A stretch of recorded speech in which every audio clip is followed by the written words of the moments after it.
नमस्कार साथियों, आप भी क्लास 10 के छात्र हैं तो ये जियोग्राफी का 25 वायरल ऑब्जेक्टिव क्वेश्चन आपको जरूर याद होना चाहिए, क्योंकि ये हर साल आपके एग्जाम में आता है और 2026 में भी यह 100% गारंटी है कि यह प्रश्न जरूर आपके एग्जाम में लड़ेगा। तो इस 25 क्वेश्चन को आप लोग जरूर रट जाएंगे। तो चलिए हम लोग 25 कौन क्वेश्चन है देखते हैं, और आप लोग इसका आंसर मालूम होगा तो कमेंट में लिखेंगे, और 25 में से कितना सही बनाते हैं आप लोग ये भी कमेंट में बताएंगे। तो चलिए पहला क्वेश्चन देखते हैं। कह रहा है सौर ऊर्जा निम्नलिखित में कौन सा संसाधन है। तो सौर ऊर्जा जो है कौन सा संसाधन हो जाएगा। ऑप्शन ए कह रहा है मानवकृत है, पुनः पूर्ति योग है, अजैव है कि अचक्रीय है। तो कमेंट में फटाफट आंसर देंगे। तो याद रखेंगे वो पुनः पूर्ति योग संसाधन है। जो सौर ऊर्जा है वह पुनः पूर्ति योग संसाधन है। ऑप्शन बी को याद कर लेंगे, जो कि बहुत ही VVI क्वेश्चन था। चलिए दूसरा क्वेश्चन लगाएंगे। बाबू ये 100% गारंटी है कि आपके एग्जाम में आएगा कि सुंदरवन है। तो सुंदरवन जो है कहाँ है, तो पश्चिम बंगाल में है। ऑप्शन बी को याद कर लेना है, सुंदरवन जो है पश्चिम बंगाल में है, याद कर लेंगे। चलिए अगला क्वेश्चन देखते हैं, तीसरा क्वेश्चन कि निम्नलिखित में से कौन सी मिट्टी सर्वाधिक उपजाऊ है। यह भी VVI क्वेश्चन है। तो कौन सी मिट्टी जो है सर्वाधिक उपजाऊ है, तो जलोढ़ मिट्टी। जलोढ़ मिट्टी जो होती है ना बाबू बहुत ही उपजाऊ होती है। ऑप्शन सी आपका सही हो जाएगा, यानी सबसे उपजाऊ जो होती है जलोढ़ मिट्टी ही होती है। चलिए चौथा क्वेश्चन कह रहा है कि प्राकृतिक गैस पाई जाती है। तो जो प्राकृतिक गैस है ना खनिज तेल के साथ पाई जाती है। कितने बच्चे जो होते हैं कोयला के साथ लिखते हैं, नहीं होगा, खनिज तेल के साथ जो होता है प्राकृतिक गैस पाया जाता है। ऑप्शन सी को याद कर लेंगे।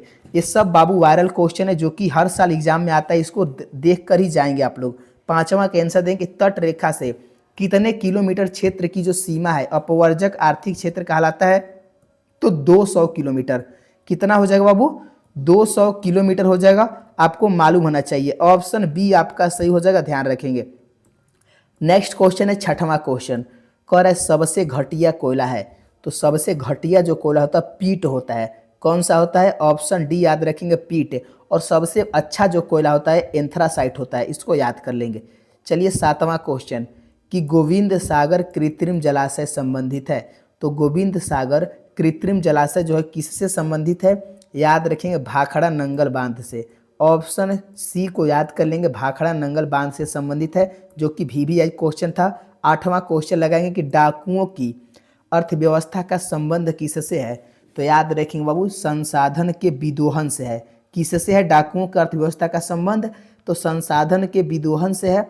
ऑप्शन बी को याद कर लेंगे। नेक्स्ट क्वेश्चन देखते हैं, 9 क्वेश्चन, जो कि बाबू बहुत ही VVI क्वेश्चन है। तो इसका आंसर आपको कमेंट में देना है। कह रहे कोयला किस प्रकार का संसाधन है। तो कोयला किस प्रकार का संसाधन है आप लोग कमेंट में बताएंगे। तो याद रखेंगे बाबू अनवीकरणीय संसाधन है। ऑप्शन ए आपका सही हो जाएगा।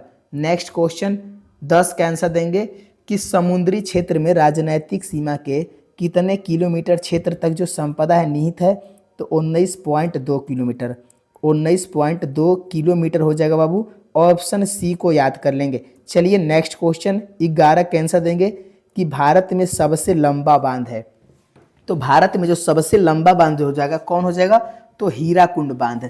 हीराकुंड बांध जो है भारत का बहुत सबसे लंबा बांध है, जो कि VVI क्वेश्चन है। ऑप्शन बी को याद कर लेंगे। चलिए 12 क्वेश्चन का आंसर देंगे कि पेट्रोलियम किस प्रकार का संसाधन है।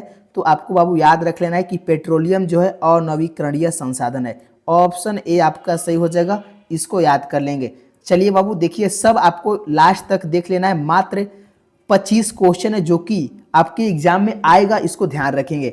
चलिए 13 का आंसर देंगे, काली मिट्टी का दूसरा नाम क्या है। काली मिट्टी का जो दूसरा नाम है बाबू रेगुड़ मृदा नाम है। क्या है, काली मिट्टी को रेगुड़ मृदा कहते हैं। ऑप्शन डी आपका सही हो जाएगा। और देखिए जो बच्चे न्यू स्टूडेंट होंगे चैनल को आप लोग जरूर सब्सक्राइब कर लेंगे। इससे क्या होगा बाबू, तो आपको जितने भी इंपॉर्टेंट क्वेश्चन है जो आपके एग्जाम में आने वाला है सब इस चैनल पर करवा दिया जाएगा आपके एग्जाम से पहले। तो चैनल को सब्सक्राइब करना मत भूलिएगा। और वीडियो अच्छा लग रहा है, सारा क्वेश्चन इंपॉर्टेंट है बाबू, तो एक लाइक आप लोग जरूर करेंगे। चलिए 14 का आंसर देंगे, आयुर्वेद का जनक किन्हें कहा जाता है। तो आयुर्वेद का जो जनक है चरक को कहा जाता है। किसे कहा जाता है, चरक को कहा जाता है। ऑप्शन बी आपका सही हो जाएगा। और एक इससे और क्वेश्चन पूछता है कि चरक किस देश के थे। आप लोगों को कमेंट में बताना है कि जो चरक थे किस देश में थे, आपको याद कर लेना है। इसको आप लोग कमेंट में जरूर लिखेंगे। चलिए 15 का आंसर देंगे, सोपानी कृषि किस राज्य में प्रचलित है। तो आपको मालूम होना चाहिए वो जो सोपानिक ऋषि है वह उत्तराखंड में प्रचलित है। किसमें? उत्तराखंड में है। ऑप्शन सी को याद कर लेंगे। ऑप्शन सी आपका सही हो जाएगा। यह भी VVI क्वेश्चन था। क्वेश्चन नंबर 16 कह रहा है कि मरुस्थलीय मृदा का विस्तार निम्न में से कहाँ है? तो जो मरुस्थलीय मिट्टी है यानी मरुस्थलीय मृदा है, इसका जो विस्तार है राजस्थान में है, याद रख लेंगे।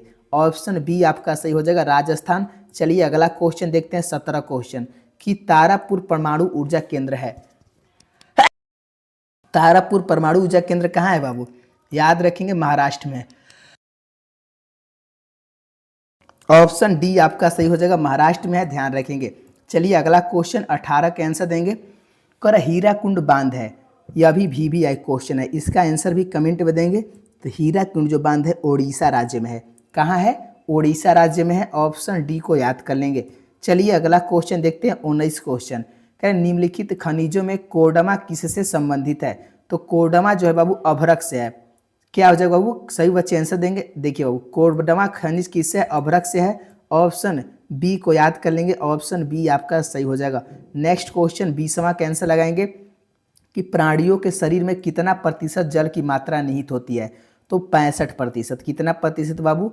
65% होती है। ऑप्शन डी को याद कर लेंगे। जिन जिन बच्चों का डी आ रहा है बहुत बढ़िया। चलिए 21 का आंसर देंगे। कौन सी मिट्टी कपास की खेती के लिए सर्वोत्तम मानी जाती है? कौन सी मिट्टी है बाबू जो कि कपास की खेती के लिए सर्वोत्तम मानी जाती है? तो याद रखेंगे बाबू, काली मिट्टी। काली मिट्टी, ऑप्शन डी आपका सही हो जाएगा। अगला क्वेश्चन देखते हैं, 22 के आंसर देंगे। मात्र 3 क्वेश्चन है जो कि वायरल क्वेश्चन है, इसको याद कर लेंगे। कह रहा है पंजाब में भूमि निम्नीकरण का मुख्य कारण है। तो याद रखेंगे बाबू, क्या हो जाएगा? अधिक सिंचाई हो जाएगा। ऑप्शन सी को याद कर लेंगे। चलिए नेक्स्ट क्वेश्चन 23 के आंसर देंगे कि भारत में लगभग कितना करोड़ हेक्टेयर भूमि का क्षरण हो चुका है? तो कितना करोड़ हेक्टेयर भूमि का बाबू? तो याद रखेंगे बाबू 13 करोड़ हेक्टेयर। इसको याद कर लेंगे, डाटा आपको याद होना चाहिए, 13 करोड़ हेक्टेयर। चलिए 24 के आंसर देंगे कि लौह अयस्क है। तो लौह अयस्क कौन सा संसाधन है? तो याद रखेंगे बाबू, लौह अयस्क अनवीकरणीय संसाधन है। ऑप्शन बी को याद कर लेंगे। चलिए लास्ट क्वेश्चन है, 25 का आंसर देंगे। तो देश के बांधों को किसने भारत का मंदिर कहा था? तो याद रखेंगे बाबू, पंडित नेहरू ने कहा था। पंडित जवाहरलाल नेहरू ने देश के बांधों को मंदिर कहा था। ऑप्शन बी को याद कर लेंगे। और बाबू 25 क्वेश्चन में आप लोग कितना सही किए और कितना गलत किए हैं आप लोग कमेंट में जरूर बता कर जाएंगे। और जो न्यू स्टूडेंट हैं बाबू प्लीज़ चैनल को जरूर सब्सक्राइब करेंगे। आपका बाबू जो 2026 में जितने भी लड़ने वाले क्वेश्चन होंगे सब इस चैनल पर आपको एग्जाम से पहले करवा दिया जाएगा। और अगर वीडियो अच्छा लगा हो तो लाइक करेंगे और अपने एक दोस्त को ज़रूर शेयर करेंगे। तो मिलते हैं नेक्स्ट वीडियो में। धन्यवाद दोस्तों।